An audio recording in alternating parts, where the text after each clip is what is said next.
A hospital room should be a sanctuary of joy, the place where life's greatest miracle unfolds.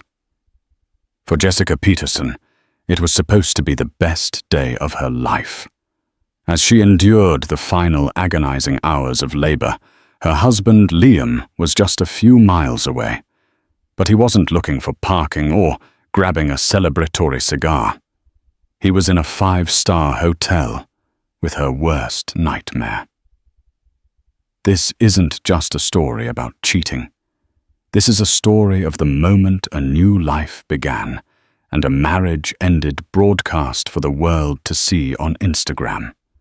What happens when the ultimate betrayal shatters life's most beautiful moment? The silence in the house was a living thing.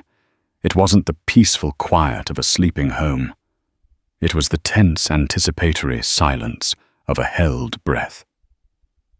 Jessica Peterson felt it in her bones, a low hum that seemed to vibrate in time with the Braxton Hicks contractions that had been teasing her for a week.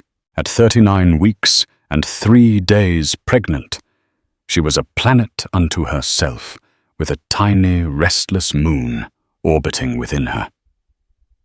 The nursery was her masterpiece, a testament to 9 months of planning, dreaming, and obsessive pinning on Pinterest.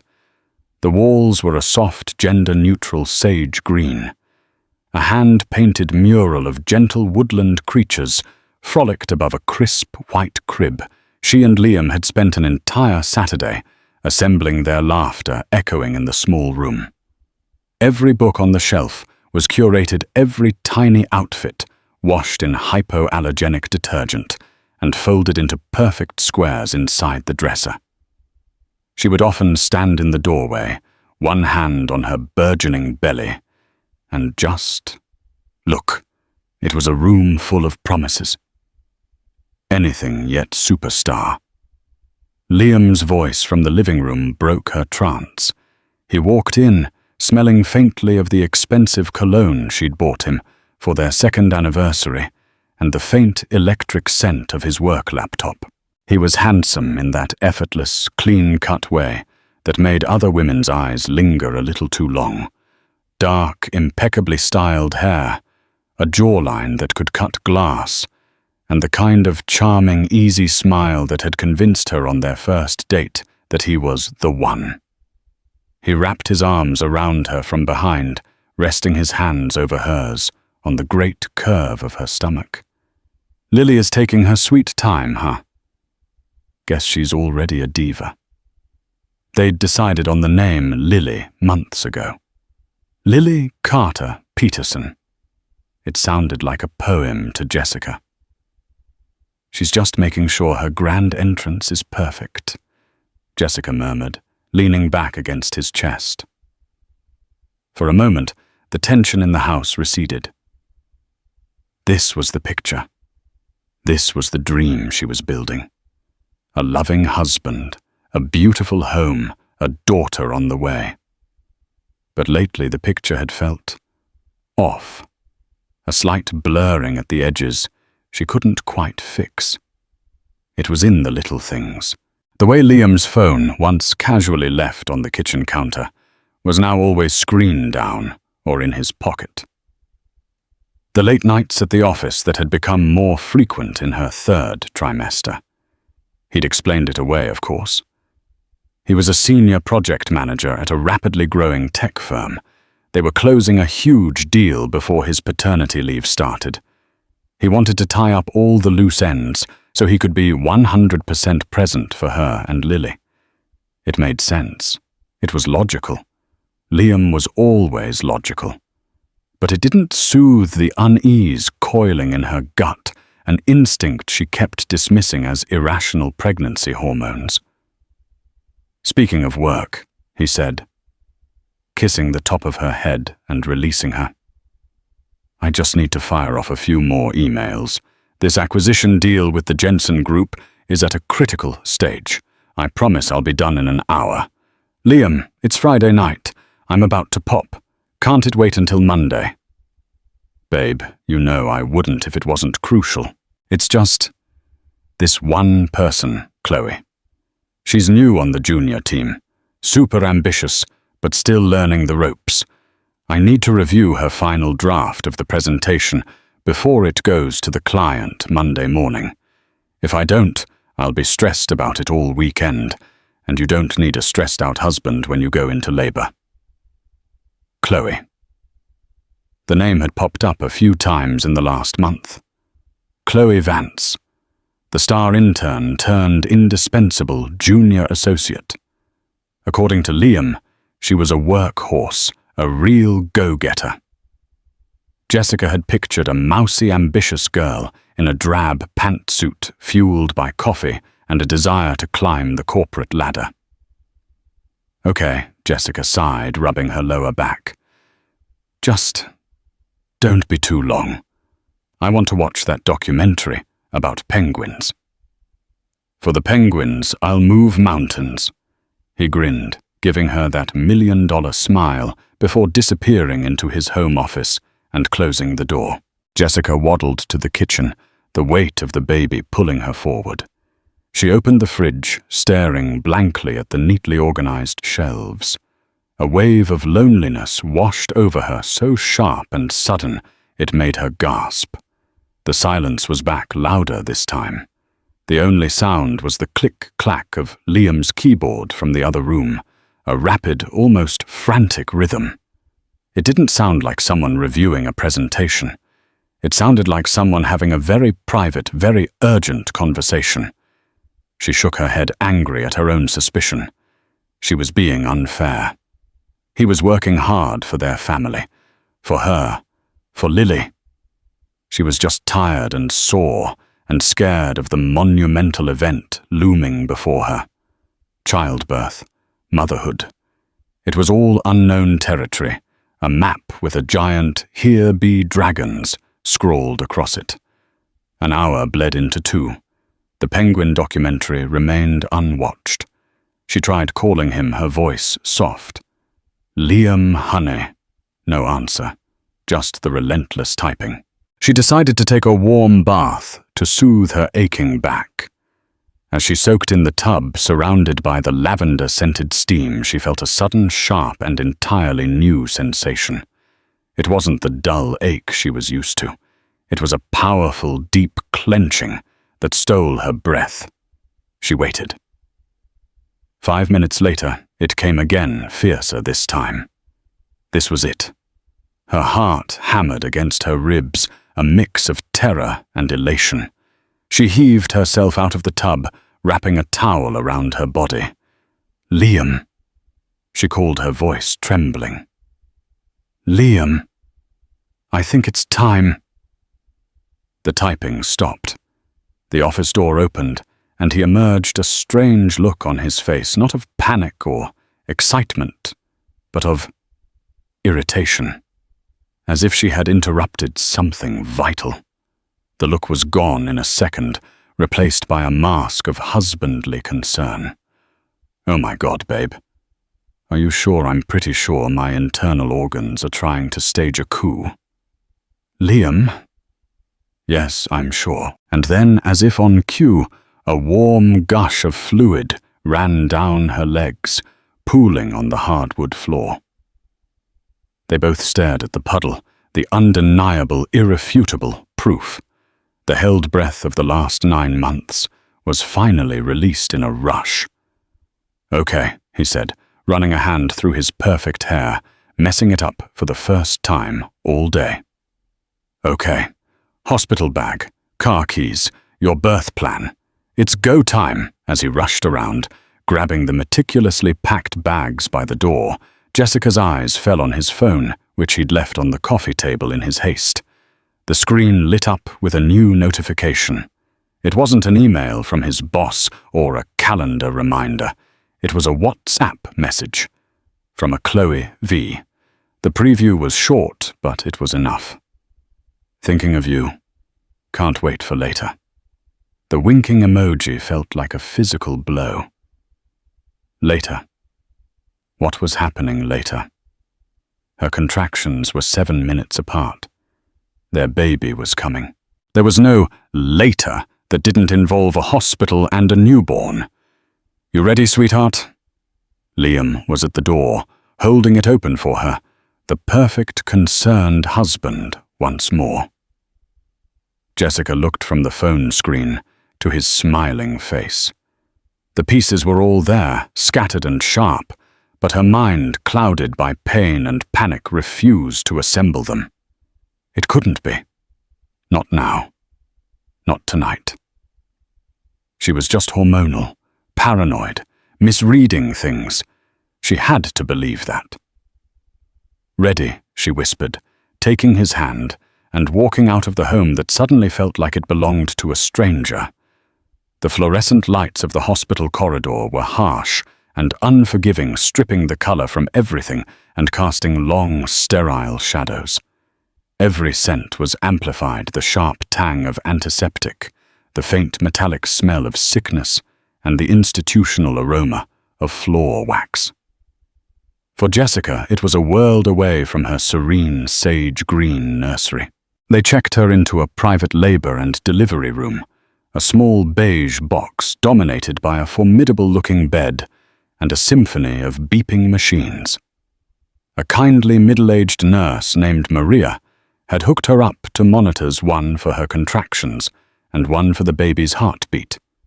The steady rhythmic thump-thump-thump of Lily's heart filled the room, a tiny drumbeat of hope against the rising tide of Jessica's pain. Liam was playing the role of the doting husband flawlessly. He held her hand through each contraction, his thumb rubbing soothing circles on her skin. He offered her ice chips. He whispered encouragement. "You're doing amazing, babe. You're a warrior." But his eyes kept darting to his phone. Between the waves of pain, Jessica watched him. He'd angle his body away from her, his shoulders hunched as he typed furiously with his thumbs. A small, tense smile would flicker across his face, a private, secret thing that wasn't for her. "Is that work?" she managed to ask. Her voice strained as a particularly intense contraction subsided. He flinched, snapping his phone face down on the small bedside table. "Yeah, just Chloe. She's in a panic about the presentation. I told her to handle it, but you know how she is. A warrior." He forced a laugh. "Don't you worry about it. All my focus is right here." He leaned in to kiss her, but his eyes didn't meet hers. The kiss was brief, a ghost of a touch on her forehead. The coil of unease in Jessica's gut, the one she'd been suppressing all night, tightened into a cold, hard knot. The WhatsApp message. "Can't wait for later." "Liam," she said, her voice small. "Can you please put the phone away? I need you here. With me." "Of course, babe. Of course." He slipped the phone into his pocket, but it was like a part of him went with it.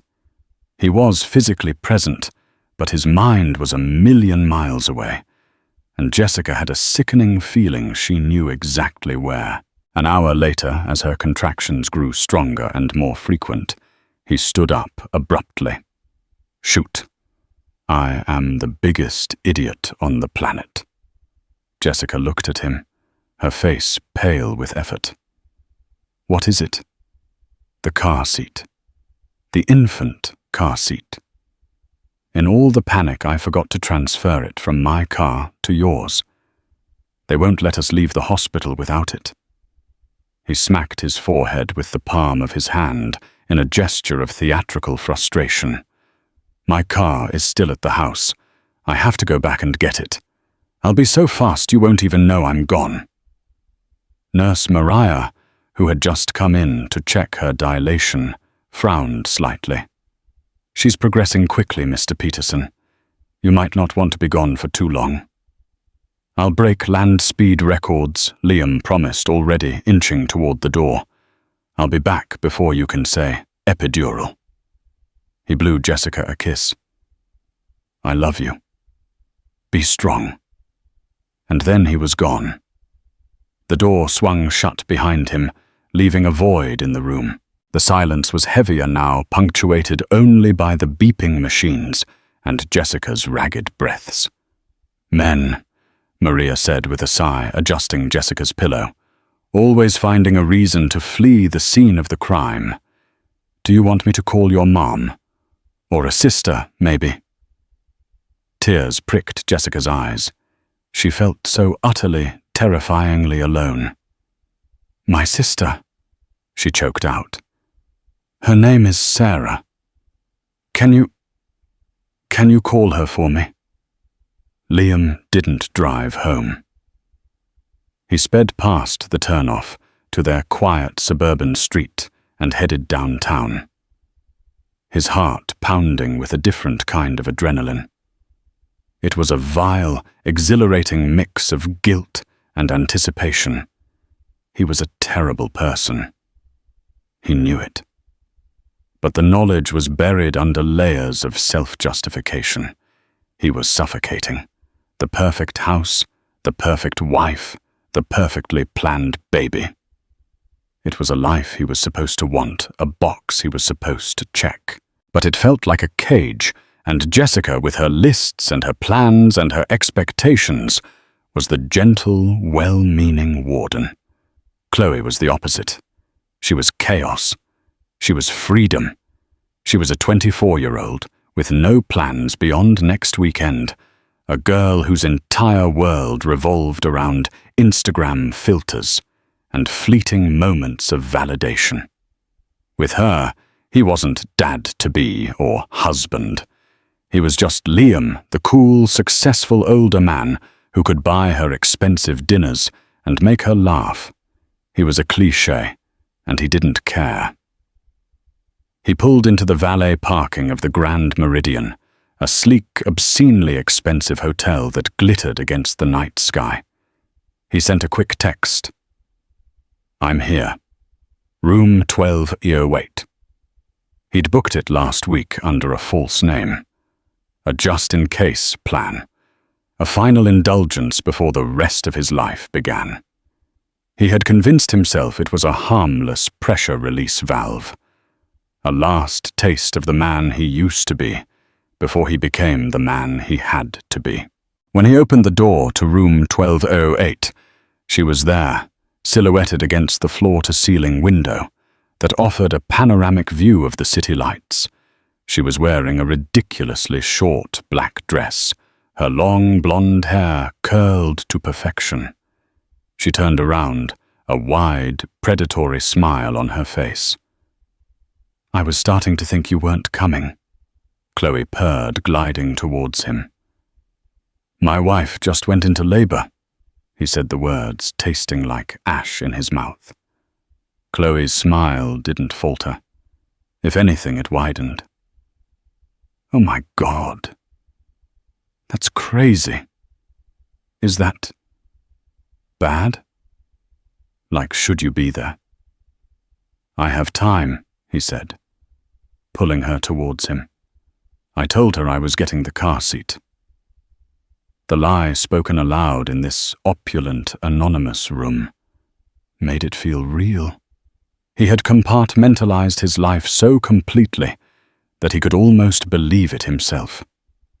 There was Hospital Liam, a good man, terrified and excited for his child. And there was Hotel Liam, a scoundrel seeking one last thrill. He just had to keep them from ever meeting. "Well, we better make it quick then," Chloe whispered, her phone already in her hand. "But not too quick to get a picture. The lighting in here is amazing." She wrapped her arm around his neck, pressing her cheek against his. She angled her phone, puckered her lips into a perfect pout, and snapped a photo. And another. And another. "You look so serious," she giggled, scrolling through the pictures. "You look powerful." He looked at the image over her shoulder. He saw a man with dead eyes and a forced smile, a man standing on the edge of a cliff. Chloe, however, was radiant, her eyes alight with a triumphant gleam. She tapped her screen a few times, her thumb flying across the keyboard. "What are you doing?" he asked, a sudden cold dread seeping through his bravado. "Just posting to my story," she said airily. "My friends are going to die when they see this hotel. Chloe, don't post it. Not with me in it." She pouted. "Why not?" "We look hot, don't be lame." She typed a quick caption. "Stolen moments with my favorite person." She added a tag for the Grand Meridian Hotel, then hit share before he could stop her. A notification dinged on her phone almost instantly. "See, Casey already loves it." Liam felt the floor drop out from beneath him. He had just lit a match in a room full of gasoline. The image, the caption, the geotag. It was a digital confession, a trail of breadcrumbs leading directly to his treachery. All he could think about was getting back to the hospital, deleting the evidence, and praying it was a fire he could still put out. But he was wrong. The fire was already raging. Back in room 3B of the maternity ward, Sarah Peterson had arrived. She was Jessica's younger sister, fiercely protective, and armed with a thermos of coffee and a bag of contraband snacks. She found Jessica pale and sweating, her knuckles white as she gripped the bed rails. "Where is that useless sack of skin you married?" Sarah asked, her tone leaving no doubt about her opinion of Liam. "He went to get the car seat," Jessica breathed. "He forgot." Sarah rolled her eyes so hard it was a wonder they stayed in her head. "Of course he did. A man's only job is to bring the bag and the car seat, and he failed at 50% of his duties. A new record." She settled into the uncomfortable visitor's chair, pulling out her phone to scroll through Instagram, a mindless distraction while she waited for the next contraction to pass. She scrolled past photos of friends' dinners, influencers' ads, and puppy videos. And then she stopped. Her blood ran cold. The phone felt heavy in her hand like a lead weight. The photo was unmistakable. There was Liam, his arm around a young blonde woman who was practically draped over him. It was a selfie, intimate and smug. Behind them, the city lights twinkled through a massive window, and at the bottom of the post, 2 small lines of text that sealed his fate. The Grand Meridian Hotel. Chloe Vance, to me too. Stolen moments with my favorite person. The world narrowed to the 4 corners of Sarah's phone screen. For a full 10 seconds, she didn't breathe. It had to be a mistake, an old photo, a trick of the light. But there was no denying it. That was Liam's watch, the one Jessica had bought him. That was his stupidly expensive haircut. That was the strained, guilty look she'd seen on his face 100 times when he was trying to get away with something. And the caption, "Stolen moments with my favorite person." The casual cruelty of it, the winking emoji like a twist of the knife, was breathtaking. Sarah's first instinct was primal. She wanted to scream. She wanted to throw her phone against the wall until it shattered into a million pieces. She wanted to hunt down Liam and Chloe Vance and commit acts of violence that would get her arrested. But then she looked at her sister. Jessica was in her own world of pain. Her eyes squeezed shut, her body tense as another contraction crested and crashed through her. Her breath came in ragged, focused gasps. She was working. She was fighting a battle, preparing to bring a new life into the world. I can't tell her, Sarah thought, a wave of nausea washing over her. Not now. I can't. It will break her. It could hurt the baby. The decision was both the easiest and hardest she'd ever made. Her rage, white-hot and volcanic, would have to be contained. She took a screenshot of the Instagram post, a piece of digital evidence for a trial that would come later. Then she locked her phone. her hand trembling so violently she almost dropped it. She shoved it deep into her purse as if to physically bury the toxic information it contained. She had to compartmentalize just as Liam had. But her reasons were born of love, not betrayal. She created two Sarahs in her mind. There was the avenging angel, simmering with a fury that demanded justice. And there was the supportive sister, the labor coach, the calm anchor in the storm. For the next few hours, the anchor had to win. "You're doing so great, Jess," she said, her voice miraculously steady. She walked over to the bed and took a cool cloth, dabbing it on her sister's forehead. "Just breathe with me. In for 4, out for 4. Jessica's eyes fluttered open, filled with pain and gratitude. "Thanks for coming, Sar. I'm so glad you're here." "Wouldn't be anywhere else," Sarah said, the words catching in her throat. "I'm here. Not him. I'm the one who's here." The next few hours were a blur of agony and encouragement.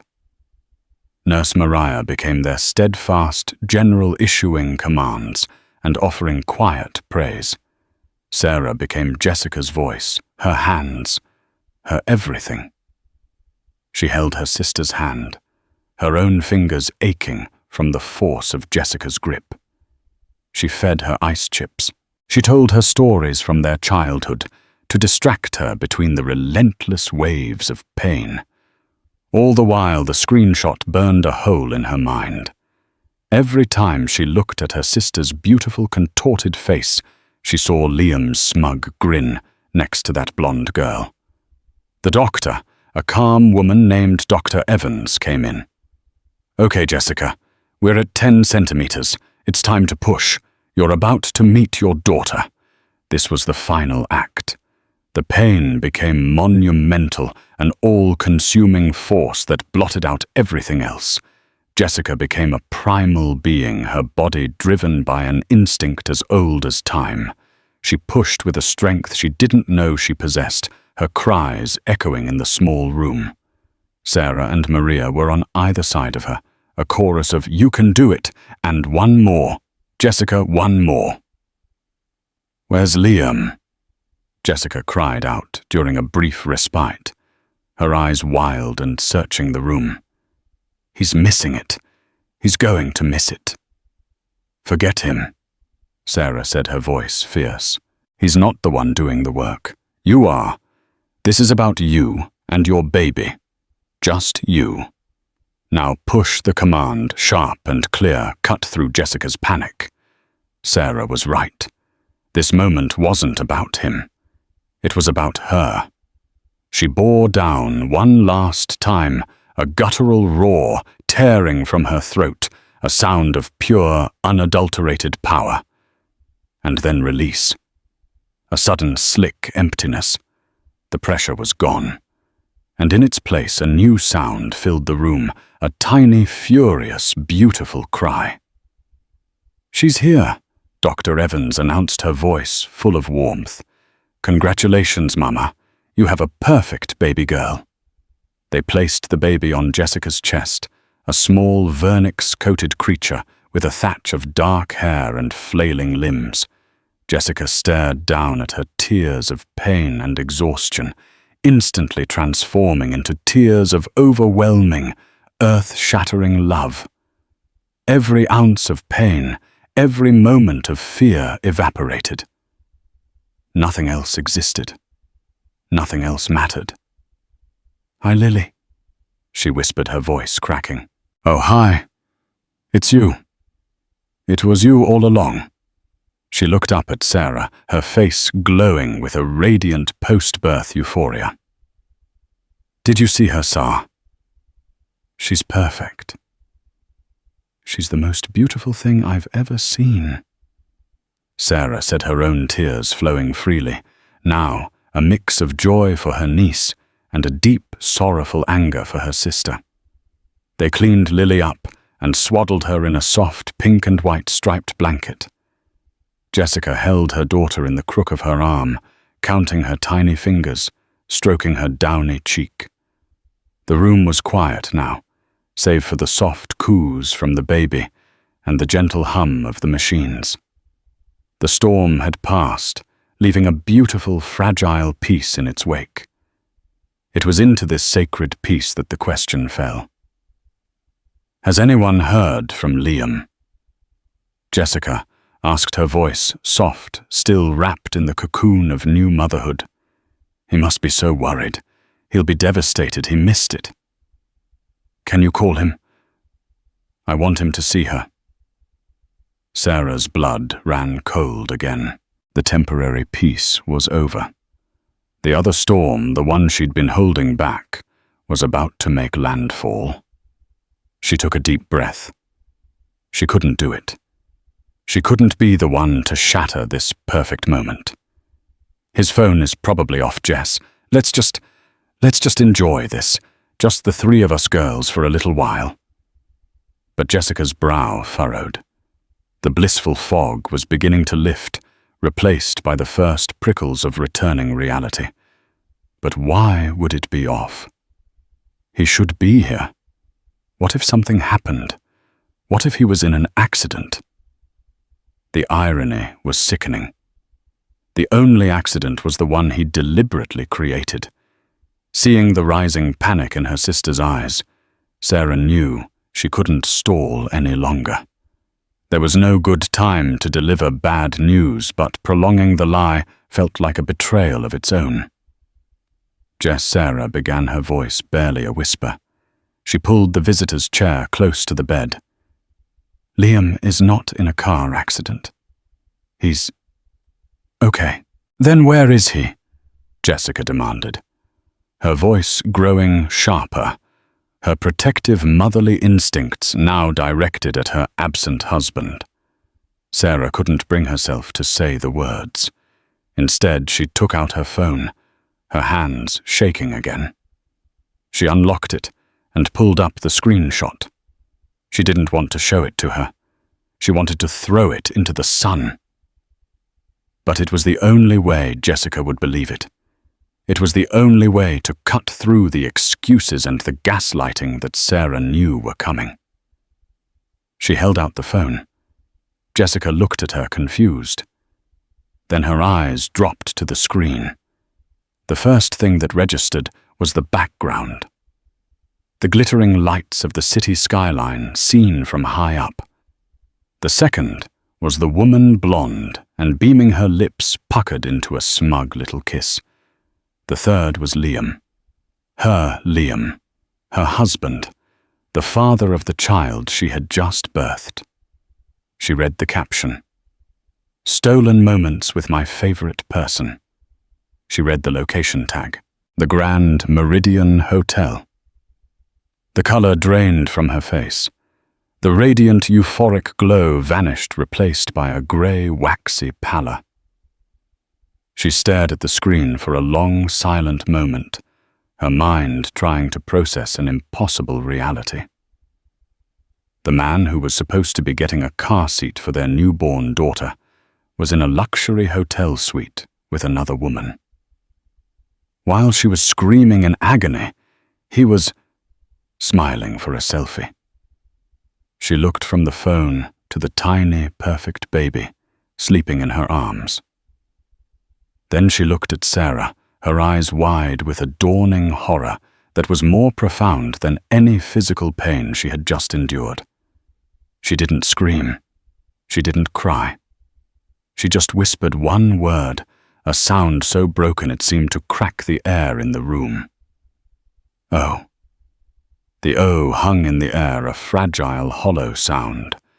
For Jessica, the world had just tilted on its axis. The sacred, joyful bubble that had enveloped her and Lily popped, leaving behind the cold, sterile reality of the hospital room, and the garish image burned into her memory. She felt a strange, chilling calm settle over her. It was the kind of calm that comes after a catastrophic explosion, when the dust is still settling and the full extent of the damage is not yet known. She was a city in ruins. "Give me the birth certificate forms," she said, her voice flat, devoid of emotion. Nurse Maria, who had been quietly tidying up, looked over, sensing the sudden dramatic shift in the room's atmosphere. "Honey, there's no rush on that. You just rest." Now Jessica insisted, her eyes hard as flint. "Please." Sarah retrieved the clipboard with the official documents from the counter. Jessica took it, her hand surprisingly steady. She clicked the pen. In the box labeled father's name, she wrote nothing. She moved to the line for the baby's surname. With precise, deliberate strokes, she wrote Peterson. Not Carter Peterson, not Carter, just Peterson. Lily Peterson. It was a quiet declaration of war, an amendment to the future.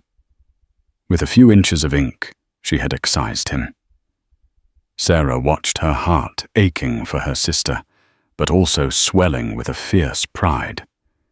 In the face of the ultimate betrayal, Jessica wasn't crumbling. She was building a fortress.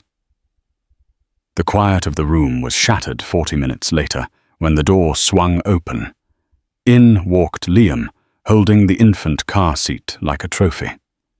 He was beaming, his face a mask of manufactured relief and excitement. He had clearly rehearsed this moment on the drive over.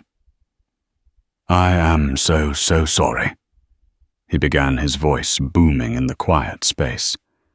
There was a nightmare pile-up on the freeway. Total gridlock. I tried calling, but my phone died. Did I miss it? Tell me I didn't miss everything. He stopped short, finally noticing the atmosphere.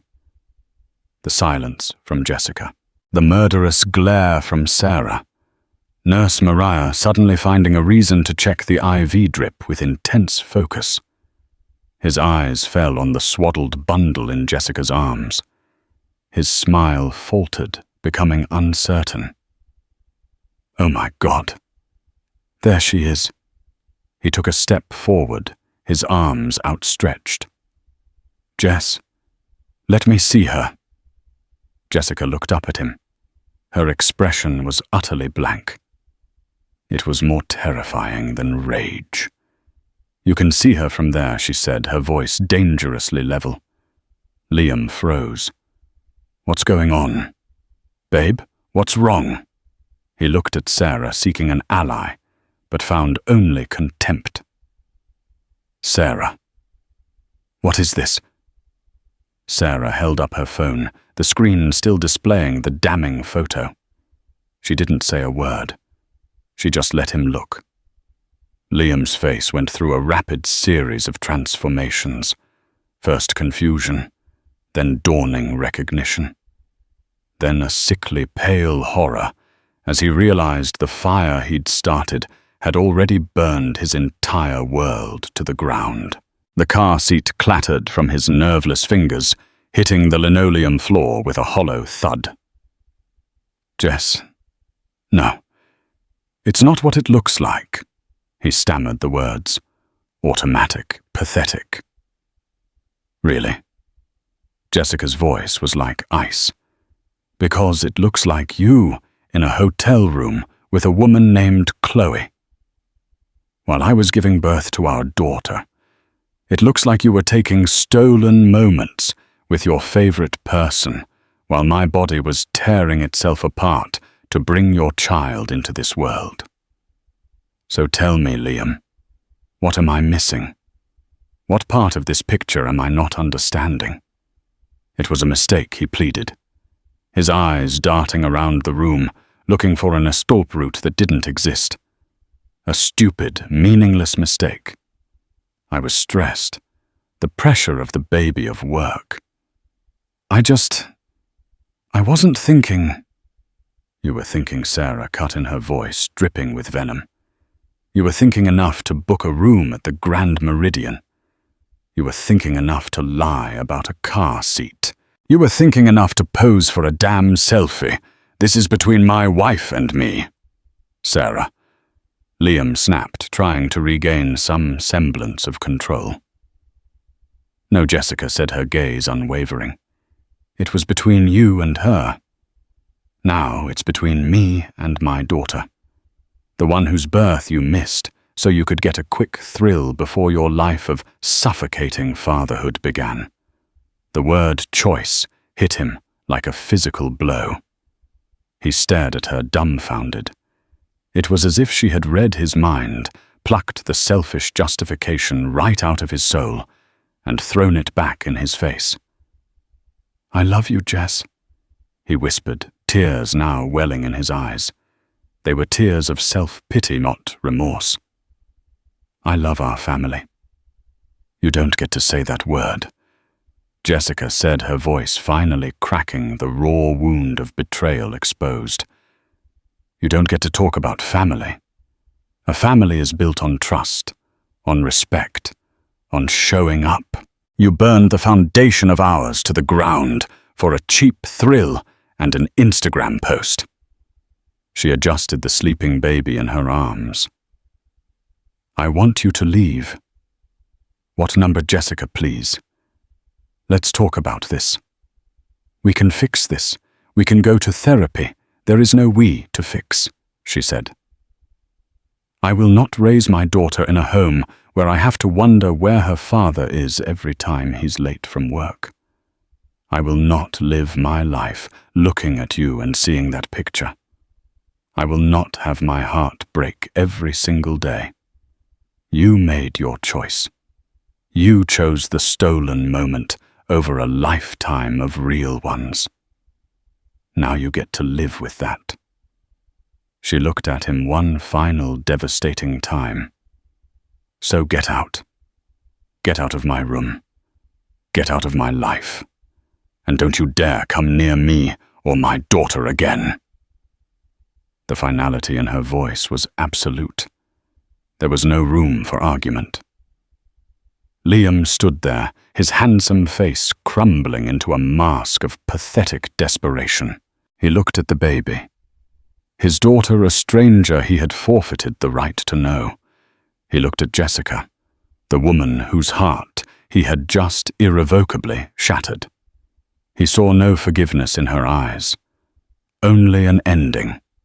He turned and walked out of the room, leaving the car seat behind, like a piece of forgotten luggage. The moment the door clicked shut, Jessica's iron composure dissolved.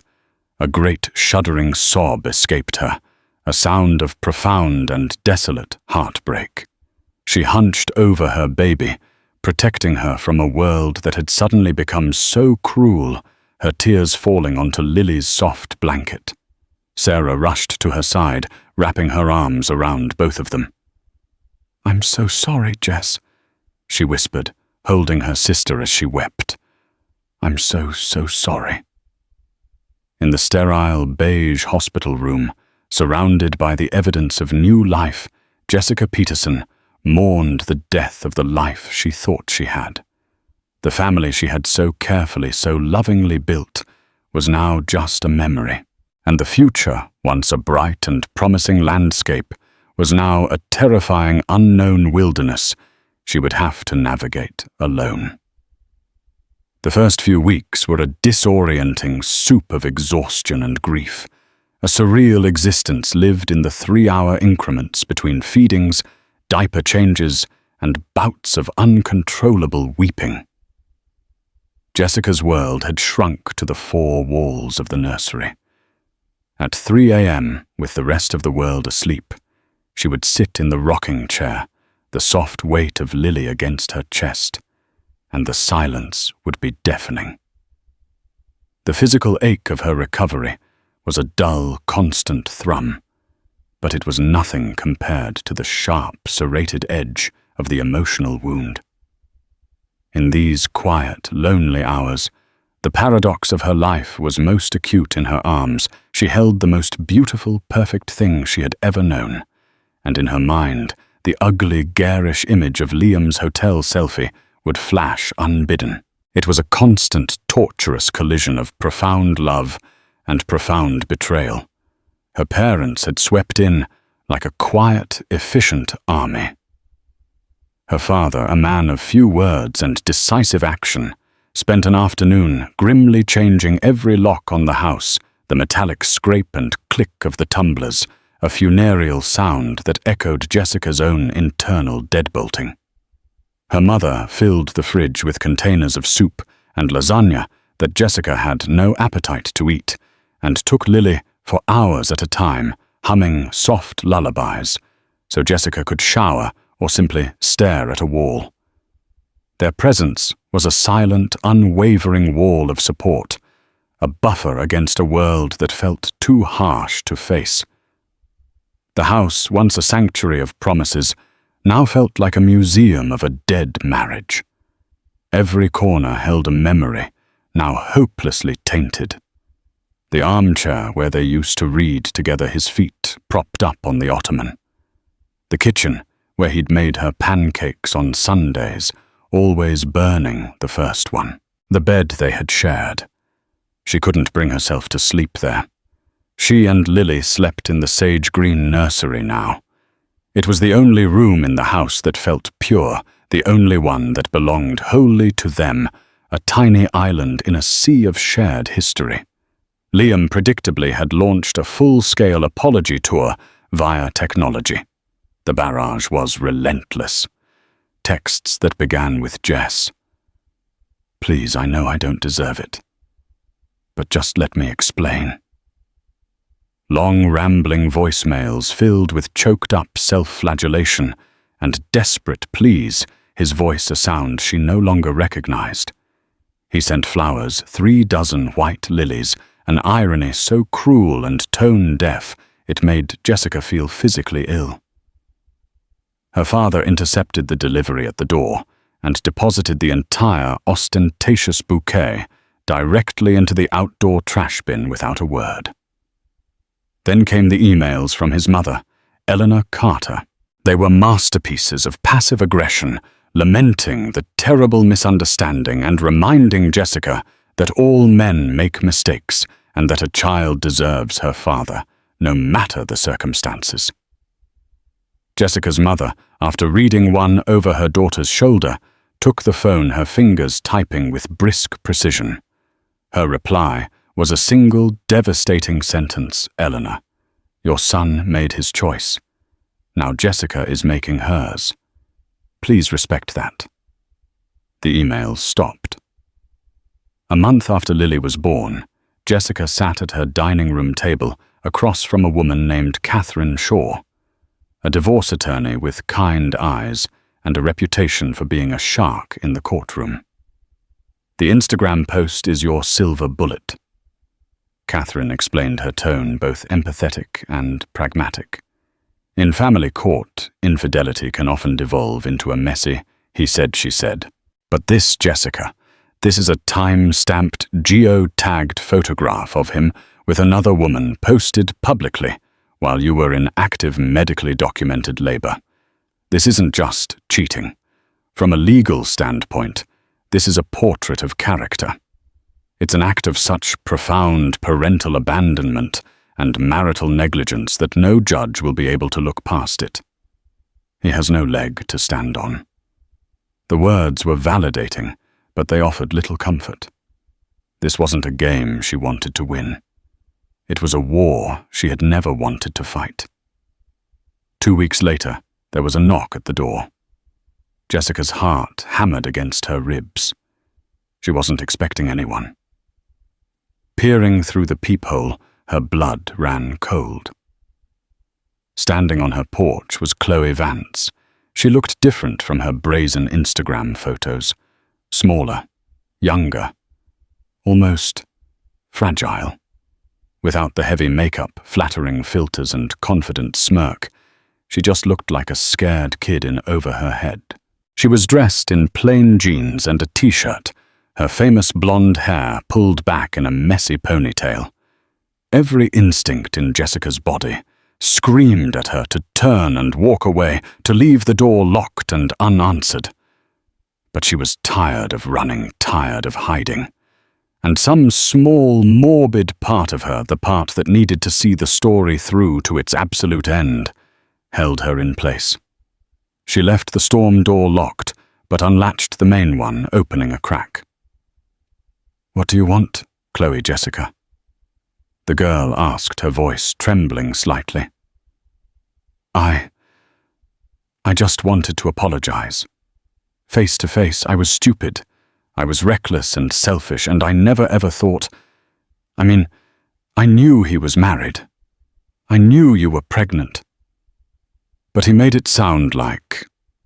Her voice trailed off. He said your marriage was over in all but name. A business arrangement. He told me you were just roommates, that you hadn't been intimate in over a year, and that you were just waiting for the baby to be born to separate amicably. The lies were so audacious, so complete that Jessica could only shake her head in disbelief. He had constructed an entirely separate reality, a world in which he was the tragic hero, the misunderstood husband trapped in a loveless cage. He told me he was in love with me. Chloe continued, tears finally welling in her eyes and spilling down her cheeks. He promised me a future. After the post went up, he fired me. He told his company I was an unstable stalker who had been harassing him for months. He ruined my career, my reputation. He cut me off completely, blocked my number, everything. He used me, Jessica, and he used you. I thought you should know, and I thought you should have this. She reached into her purse and pulled out a small silver USB drive. He used his work email to message me sometimes. He said it was safer, less likely to be seen. It's all in there. Everything he said about you. Everything he promised me. The hotel reservations. All of it. He's a coward. I know I can't undo the pain I caused you, but maybe your lawyer can use it. She carefully set the USB drive on the porch railing, a tiny silver piece of evidence. I know it doesn't change anything, but I am truly deeply sorry. I hope one day you and your beautiful daughter have a wonderful life. With that, she turned and walked quickly down the path, not looking back, leaving Jessica standing in the doorway, with the final sordid piece of the puzzle glinting in the afternoon light. She never looked at the contents of the USB drive. She sealed it in an envelope and just gave it to Catherine. The divorce was as swift and brutal for Liam as Catherine had predicted. Faced with an avalanche of undeniable documented evidence, his legal team advised him to settle immediately. Jessica got the house sole physical and legal custody of Lily and a child support agreement that reflected Liam's significant income. He was granted supervised visitation, 2 hours every other Saturday, at a designated facility, a sterile, joyless room where a neutral third party would watch him interact with his daughter. Jessica attended the first one, watching from behind a one-way mirror in an adjacent room. She saw Liam looking lost and broken, and smaller than she'd ever seen him, trying to coax a smile from a 3-month-old baby who regarded him with the placid indifference of a stranger. He looked up at the mirror as if he could feel her eyes on him, his face a mask of desperation. In that moment, watching him in his beige-walled prison, Jessica felt a flicker of something she hadn't expected. Not hatred, not even the cold fire of anger, but a profound and desolate pity. He hadn't just lost a wife. He had forfeited his life. He had traded a lifetime of first steps, first words, bedtime stories, and scraped knees for a single fleeting selfie in a hotel room. Months later, on a bright, crisp autumn afternoon, Jessica was sitting on a thick blanket in her backyard. The scent of fallen leaves and freshly cut grass filled the air. Lily, now a gurgling, happy 6-month-old, was lying on her tummy, her chubby legs kicking as she batted at a colorful toy. Jessica watched her daughter, this tiny, resilient human who was her whole world, the center of her new universe. The pain of Liam's betrayal hadn't vanished.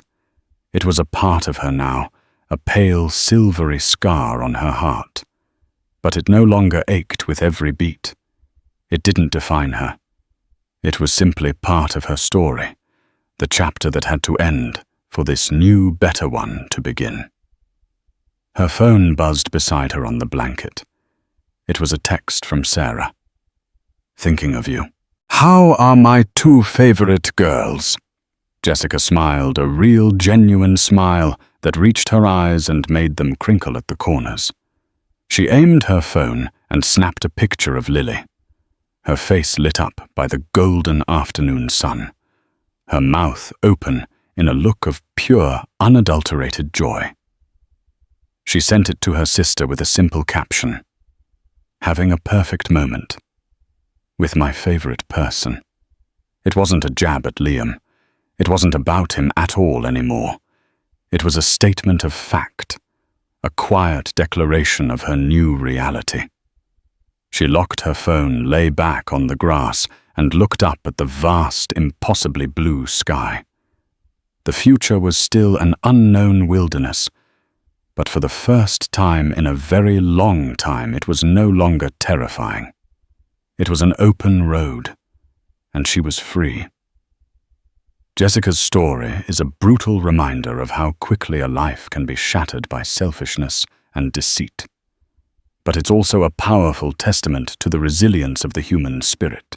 She walked through the fire of the ultimate betrayal and emerged not unscathed but stronger, with the one thing that truly mattered: her daughter, Lily. Her journey from heartbreak to healing reminds us that sometimes our greatest tragedies pave the way for our most profound strength. What would you have done in Jessica's shoes? How do you find the strength to rebuild when your world falls apart?